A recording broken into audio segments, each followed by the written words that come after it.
G'day and welcome back to Torment Thursday.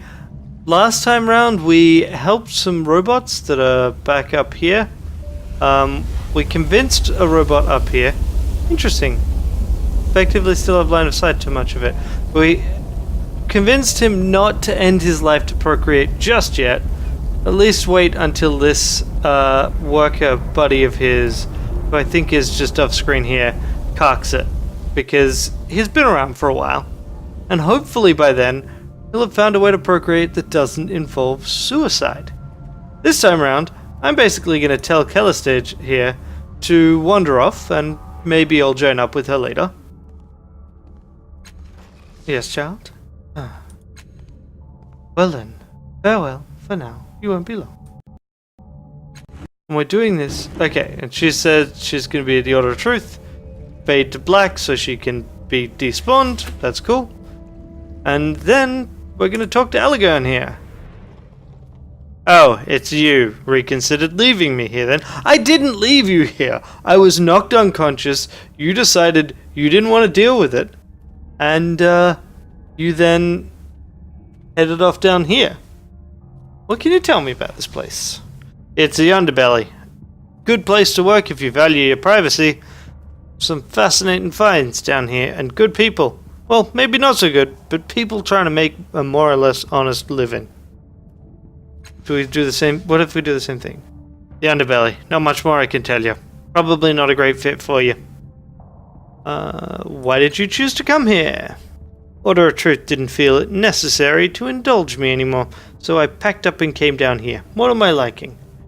At least you can see the people who want to stab you here. Will you travel with me again? Not like I've got anything too important going on here. Fine. So we've got Elegern. And let's look around his stuff. Sure. Cool. Nano spirits and states of energy. I mean, let's see. What way do we want to explore? I bring up the map, but the map takes forever to load. You are a mutant. Let's go left. As the old advice goes. There's a named person here. You must be worth talking to. Also, there's something down here.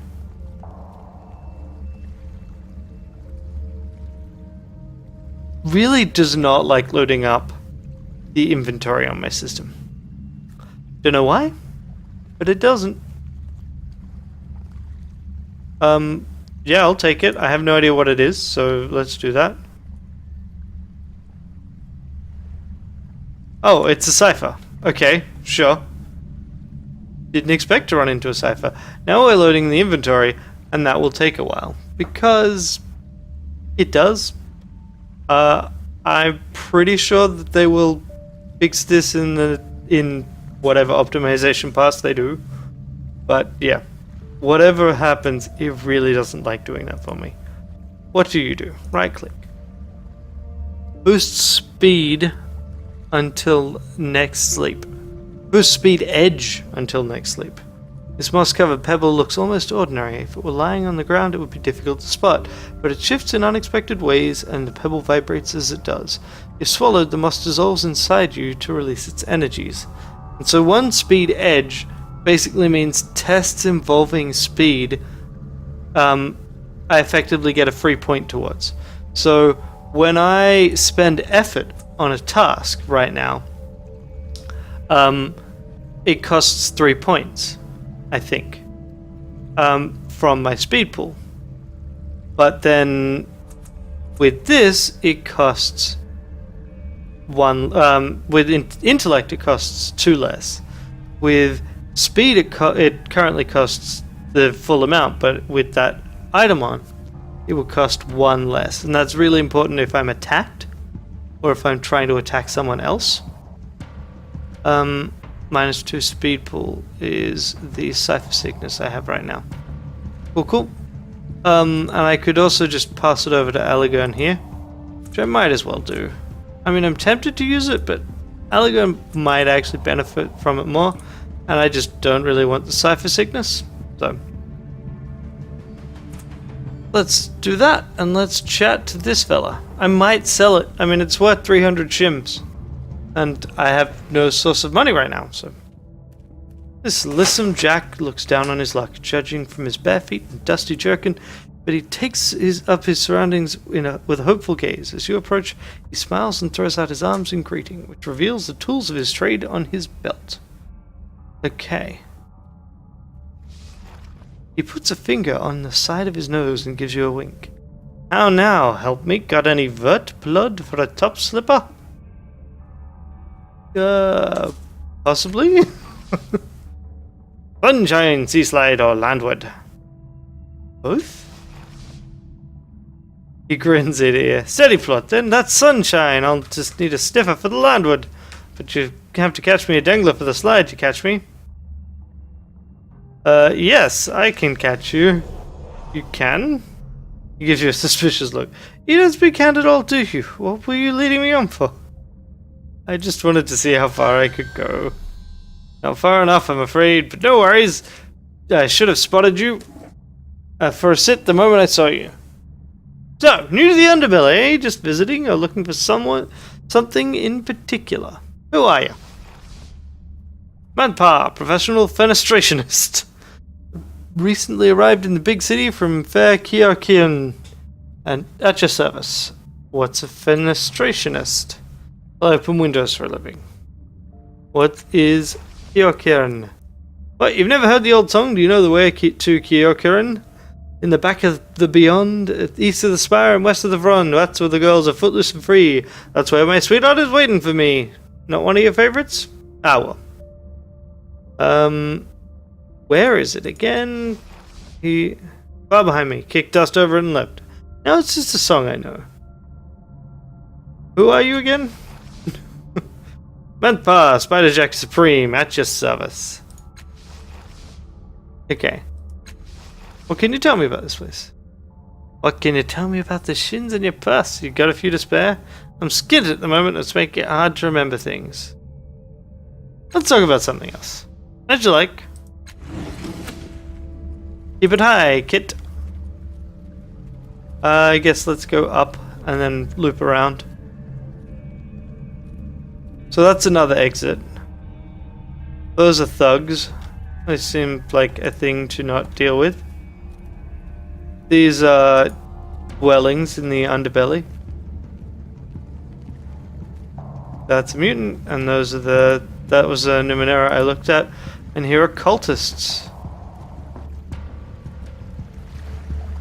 Ooh, there's water here. A flight of stone steps descends into the water. The cavern beyond gradually widens and connects to the sea. This thin glowing red pierces the surface of the water and plunges deep into the depths like a white line drawn in shining ink. Let's examine the line. You try flicking the shining string and your finger goes right through it. Could you try catching something for me? I've had no luck today. Besides, everything down there is pretty much stronger than me. Let's try catching something for Crooked Qeek. You pull on the line and something in the dark below pulls back. You press your lips together and reel in your catch. Muddy cipher dangles from the end of the line. It's beautiful. I was just hoping for fish. I can sell it neat for weeks. Sure, let's give him it. You pass the cipher to her, and she squinches her eyes shut in unmitigated joy. Thank you. Use my fishing pole whenever you want. Let's tug on the line again. Take hold, begin reeling in. I might have to better luck tomorrow. So that looks like a kind of once per day thing. Let's actually chat to Crooked Qeek. Quiet, small, hollow-cheeked mutant sings a soft, wavering tune to herself. She fishes in the dark waters of the little inlet. Yellow bruises discolor her skin, wounds not formed from violence but from malnutrition, and her prominent bones bend and twist at odd angles. Still she smiles at the oily water devoid of any fish. She smiles as she arranges her empty basket beside her, and she smiles at you as when she sees you standing over her. Hello, I'm Crooked Qeek of the Cold Canyon clan. I haven't seen you here before. I hope you're not here to fish. They're definitely not biting today. She coughs into her hands a raw and ragged hacking that bends her double. You take her for a child at first, but after studying her features, it's clear she's in her late teens. Only some mutation, a bony stature born of starvation, makes her seem childlike. Part of the Cold Canyon tribe, they're down here too? No, she says tightly, tugging at a fishing line. It slices through the water, leaving a trail of ripples. They're all dead, gone, either dead or gone. She still isn't meeting your eyes. There used to be a lot of us. I came here when I was a baby, running from a war, some sort of war that never ends. My parents thought we'd be safe, but the tribe died off, one by one. This city is hard on people like us. Why did they have trouble adapting to the city? We were used to living in the wilderness, so they knew what they could eat safely. Here, it's not so simple. My mother told me that 10 people died eating tainted food before we found this fishing hole. Then there's the diseases you can catch in the city, and the hate. A lot of us were killed for just being hard to look at, I guess. Is it as hard for you to survive as well as your tribe? No. I don't have a lot to eat. I'm far more resistant to sickness than my parents were, and the people who know me, they leave me alone. Said everyone in your tribe is dead. Not everyone. I'm here, and some of us just left for better places. I bet they're doing really well. Why do you think the fish aren't biting? I think they're sleeping down there most of the time. Maybe it's something in the water. Besides, when it does twitch, it's hard for me to get to the pole in time. And harder to reel in the catch. I'm not very strong. Your real name is Crooked Qeek? Sort of. My parents called me Qeek, but the nickname came later, because I sell junk for high prices and bribe the levies to carry people off in the night. No, not really. People call me Crooked because I look twisted and broken.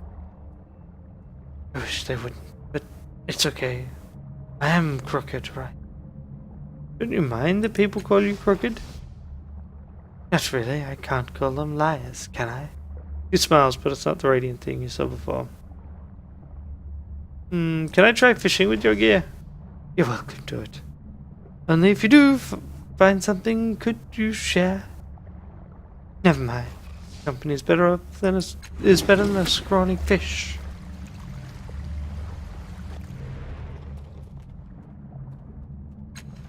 And this is same thing.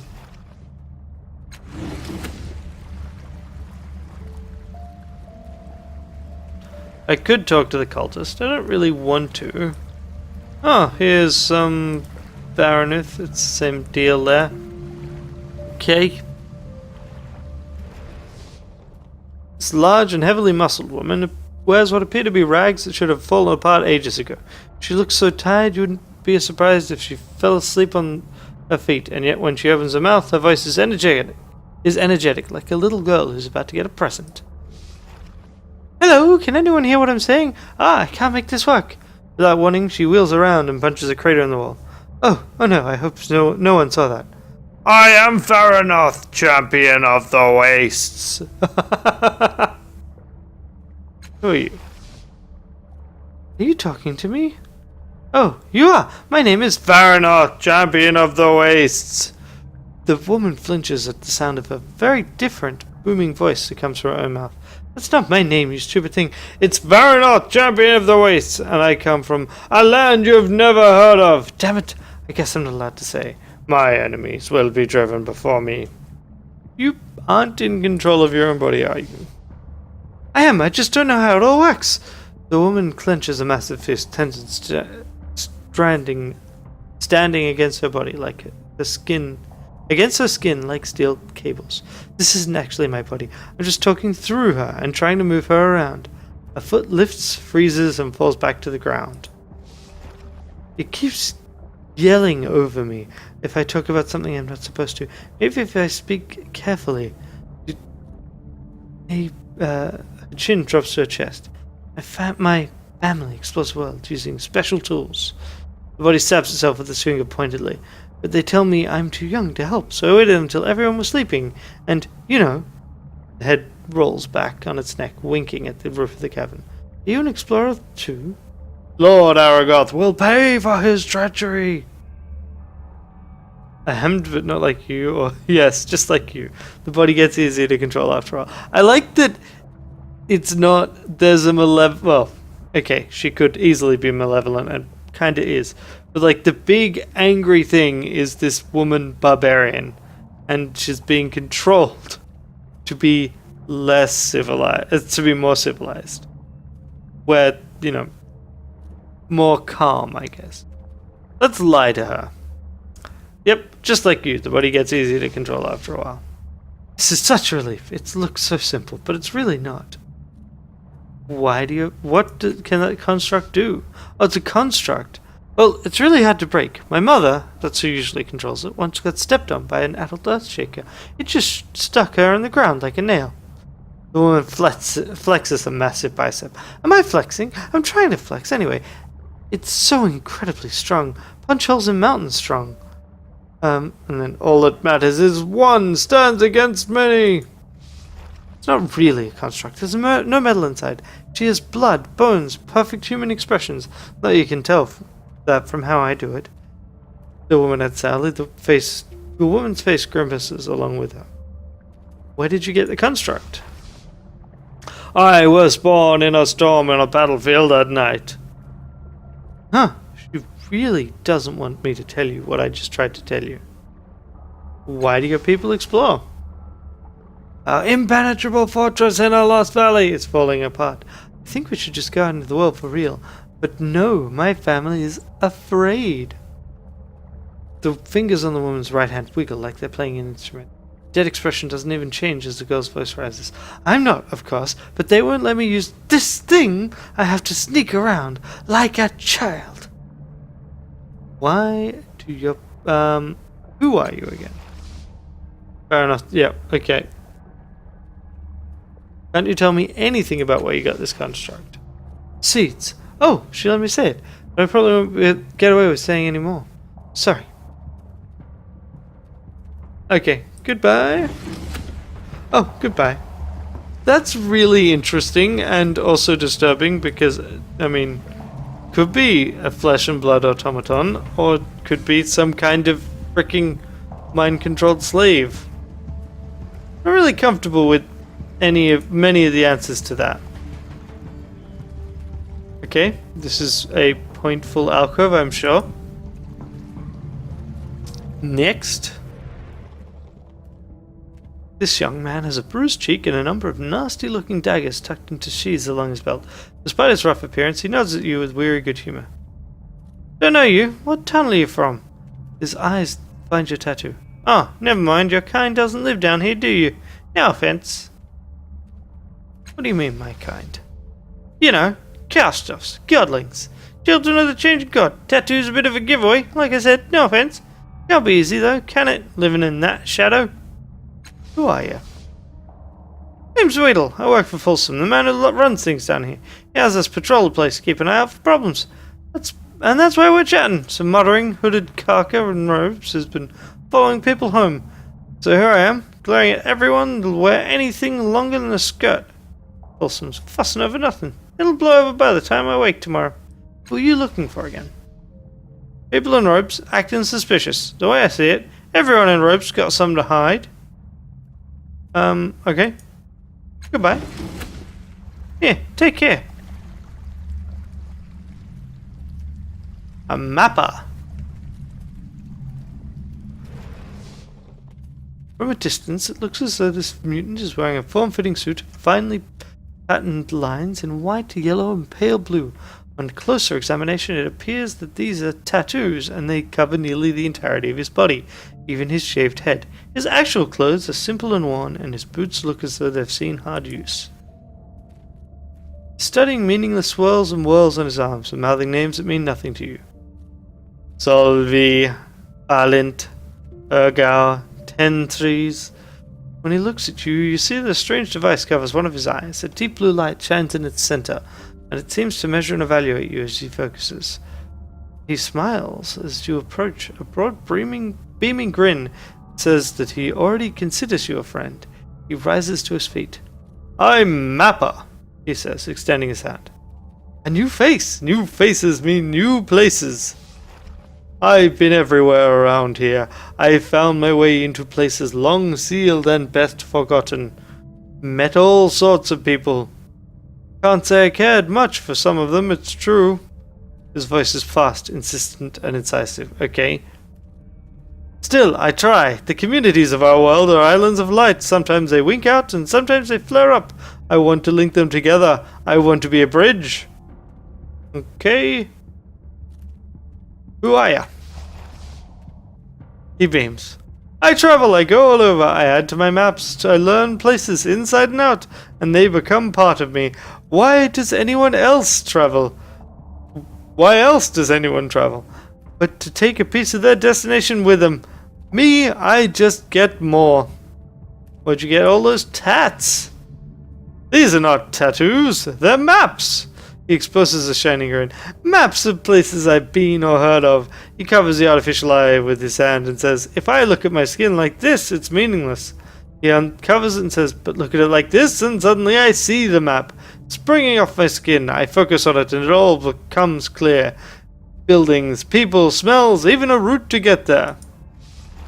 It's worthless to anyone else, of course. Without me to interpret the map is a combination of my mutation and the lens. Finding this eyepiece was the best part of being born like this. He sighs contentedly. It made me feel like my life made sense at last, and that, my friend, is far more luck than anyone deserves. Where have you been? It's probably easier to ask where I haven't. All over the Sagas Protectorate, the Oasis of Mra, Iolios, Valley of Dead Heroes, Colne Village, the ruins of Archipelagosia, and all around the Black Cube, Tower of Birds where Thirdless fell, even up past the Clock of Kala to Vralk. As he speaks, the lines of his body shift, coming into prominence with the words.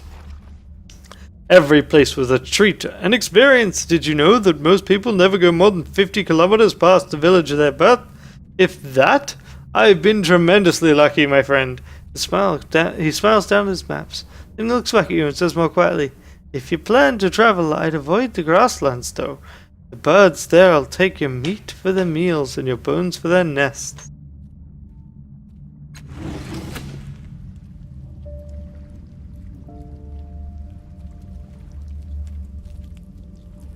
Paranoid people? Let's see what the paranoid people say. That was interesting. I kind of wish... For a moment I thought maybe he would be there. Jackie Dream's death. Maybe he was like a possible companion. But if he is, I mean, I can't unlock him at this time. Bat, wriggling reptilian tails. Bat. So, like, these are body parts. And here is a headless person. Ruff! Okay. Let's have a chat to this dude. I ideally want to finish the Underbelly today, or I've been calling it Undercity. Didn't actually have anyone tell it to me. Probably was mentioned at some point, but yeah. We'll see how we do. In a store filled with all manner of dusty parts, connectors, and strange devices, a woman tinkers with a half-assembled power source, peering at it through spectacles that have several adjustable lenses. Her long white hair is disheveled, and the skin of her thin frame is marked with small scars and burns. She looks up curiously as you approach. Welcome to Mikala's Mechanicals. I've got a bunch of broken stuff and a few things at work. If you want any of it, let me know. Where do you get your stock? Trade, mostly. Your friend Elegant there brings me things now and then. Hello, priest. Machala. I get stuff from Little Man too, though sometimes this stuff's too hot to touch. Even a few things there from the Stitcher, if you can believe it. You trade it with the Stitcher? Now and then, they dig up all kinds of things in tunnels of theirs. Picky about what they trade for, though. Only want things that'll hold a lightning charge. Flashbacks, generators, that sort of thing. It's weird now I come to think of it, because their eggs hold a charge, like little batteries they are. I've converted a few of them to power things. So don't tell a Stitcher like that. That'd be like using a baby for firewood in their eyes. Yep. Sounds pretty monstrous to me. What you got for sale? All sold out. Might have some stuff tomorrow. And this is the exact same statement.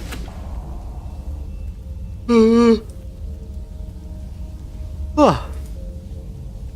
There is more Undercity than I expected, basically.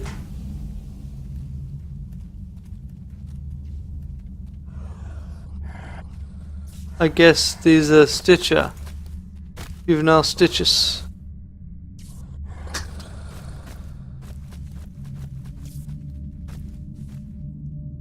And these are Levies and Peliar. Let's chat to this Peliar fella.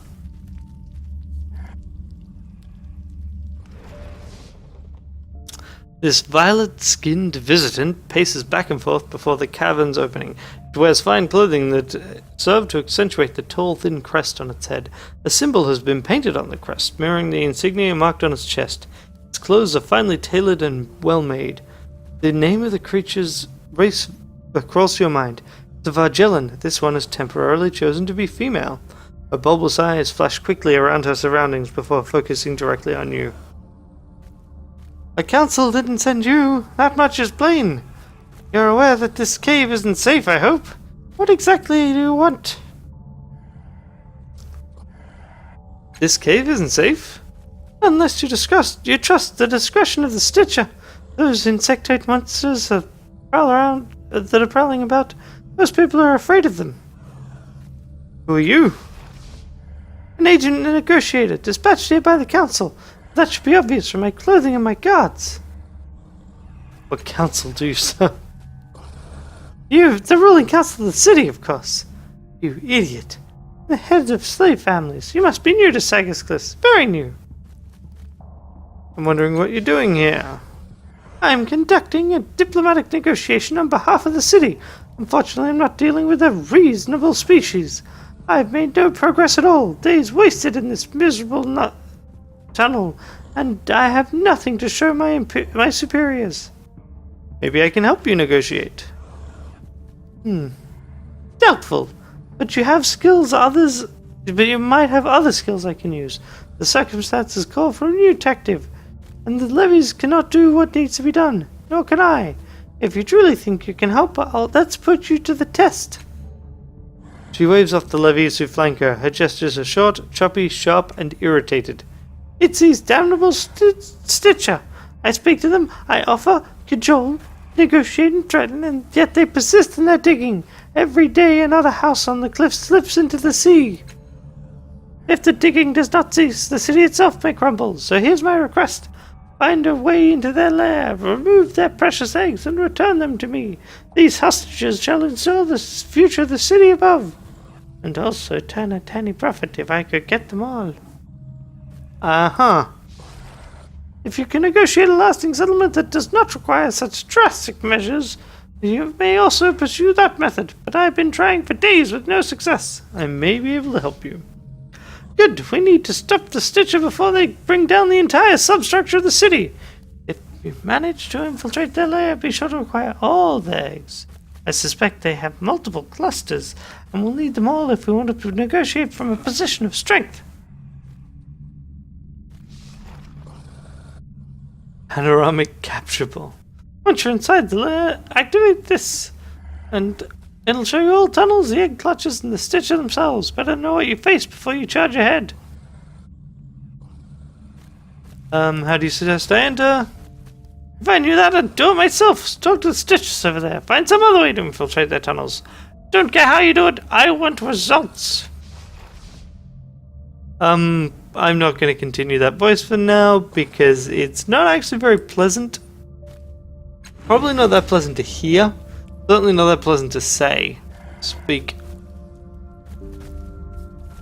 Let's talk to Ket. This massive creature looms over you, a scent like lightning in an underground cavern washes over you. It reminds you of nothing so much as curiosity. It chitters and rumbles, waving its large claws through an expressive dance. Something about these smells, sounds, and gestures seems familiar and niggling in the back of your mind. At least you remember the taxonomy now. This is a Stitchus, a huge burrowing insect. It exudes a sense of sentience as it watches you, but you sense nothing in its mind, as though it were a common animal. It points to itself and says, "Chket." It follows with another stream of high-pitched noise. What do you think of Palai? The Stitchus seems discombobulated for a moment. Who? Then it thinks a little more. Then sprays out a blast of pheromone. You sense the smell of sharp tang of acid and weakened stone. It smells like distrust. What can you tell me about the Stitcher?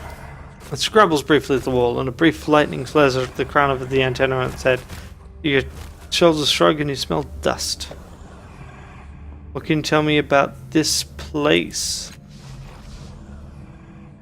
It looks at you intently, and its spatulate fingers begin a slow and careful dance. The sound it makes is slow chitters that rise and fall in pitch, accompanied by the smell of ozone. Good rock, full of electricity. I'm trying to remember how to speak the Stitch's language. Success! Your mind blurs, a memory racing up from forgotten depths. You see yourself interacting with the Stitchus, the two of you patiently exchanging hand signals, a small box between the two of you translating your words and thoughts. Each time it conveys a thought or concept, the device sends a stimulus into the appropriate parts of your brains and electricity into your limbs, making you a marionette. Your muscles twitch in sympathy with these memories, and you now remember that the Stitch's tongue is a jumble of scent, movement, and memory. With the memory information paused in your mind as if a plug had been removed, the smell of granite fills your nose. As you return to normal consciousness, Chket leans forward. Chket smell granite. Knowledge. It rumbles. Its spiracles vent a minuscule trace of gas. Stitchus looks at you. Its body, posture, and slight movements indicate a question. As humans speak Stitchus, your muscles remember, and you twitch the proper response. Chket huffs the scent of lightning. Never speak Chket to human so. Heard memory from elder, not believe. Human almost sentient. Imagine, grub think like Stitchus. Speak smart. Better now. You dig under the city, right? Can you take me someplace? Maybe take. Must pay 20 shins.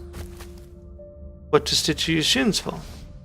Human Selma Numenera, Coal, Self, Machala, trade shins and other Numenera. Good for dig, help protect eggs. Reinforce walls and tunnels. That's why shins. Let me ask you some other questions instead. Who are you? It makes a harsh clicking noise that sounds very much like Chkekt, and gestures towards itself. It adds another glottal chittering noise to that. I am Chkekt, speaker to brown grubs. As far as you can tell, it means humans.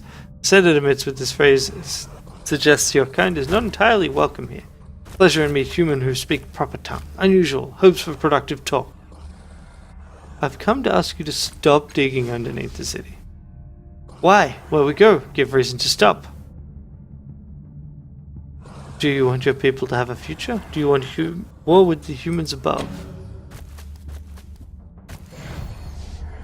Critical success! Nice! The collapsed tunnel still destroy you. It considers your words for a time, and its senses around it vary from frightening to the mundane. At last, the smell of synth and strong glass waft past your nose, and check if human give good reason. Yes, Stitcher comply. Stitcher move deeper, burrow to lesser rock, starve for human's sake, not fight with humans is better.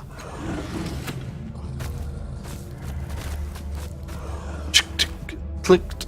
Okay. So I'm guessing then if I go talk to her.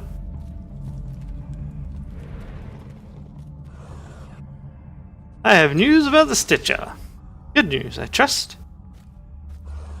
I've handled the negotiations. She lifts one foot to begin pacing, to start considering her options, and she stops.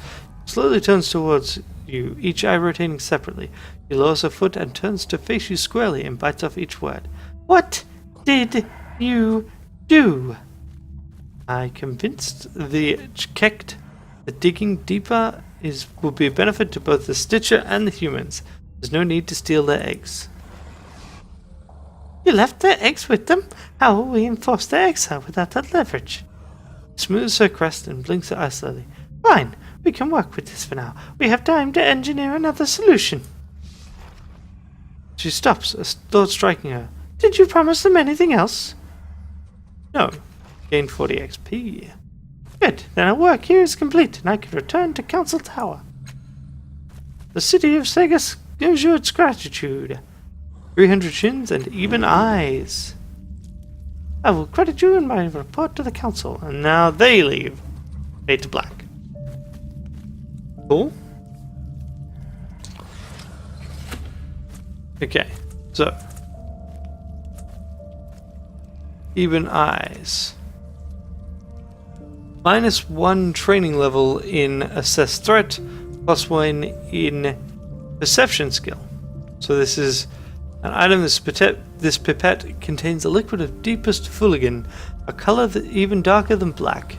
Applied to the eyes, it spread evenly over the eyeball. Instead of causing blindness, it actually enhances your vision and thickens when necessary to protect the eyes from harm. Hence immunity to blindness as well. The ones with the user signs, they rest lightly atop them, controlled by nanomachines. It can be directed to keep the eyes in place and control their thickness. It can be removed by crying black tears back into the vial. So this removes Fog of War. It's not a cipher for one very simple reason. Then it wouldn't be as useful, I guess. I could wear armor. Yeah, I mean, those are all pretty neat. I'm not going to do anything with it for the moment. I didn't realize that both of them, however, were kind of useful, if that makes any sense.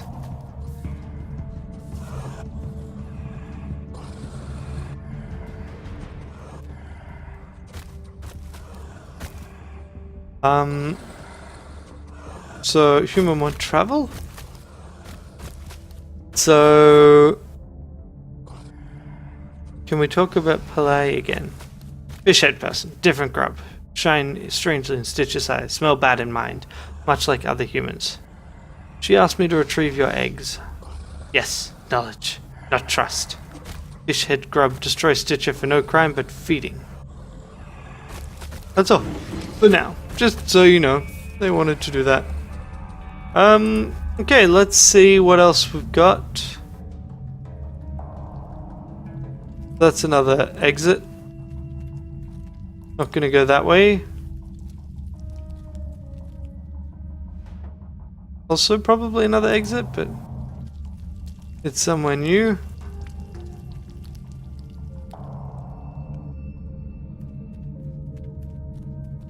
Ah, okay. This looks like a collapsed tunnel.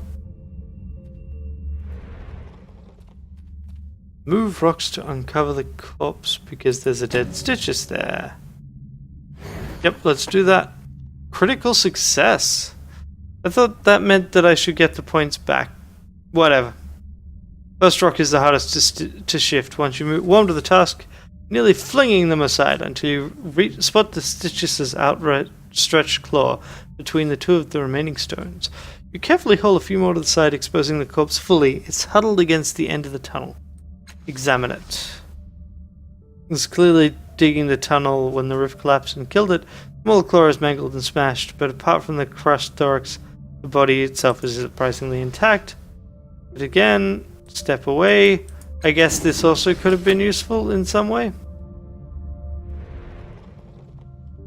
Right, so it's just a corpse. Alright, let's bring up the map. I think we might be done here, in which case the plan will be to move to a new location next time. Dendra O'Her Chapel. Manufactory, Cliff's Edge. Let's go up to Cliff's Edge. Oh, that's right. Escape doesn't close that. That's continuing to annoy me. So, next time round, we'll explore Cliff's Edge. Until then, have a great day. Bye.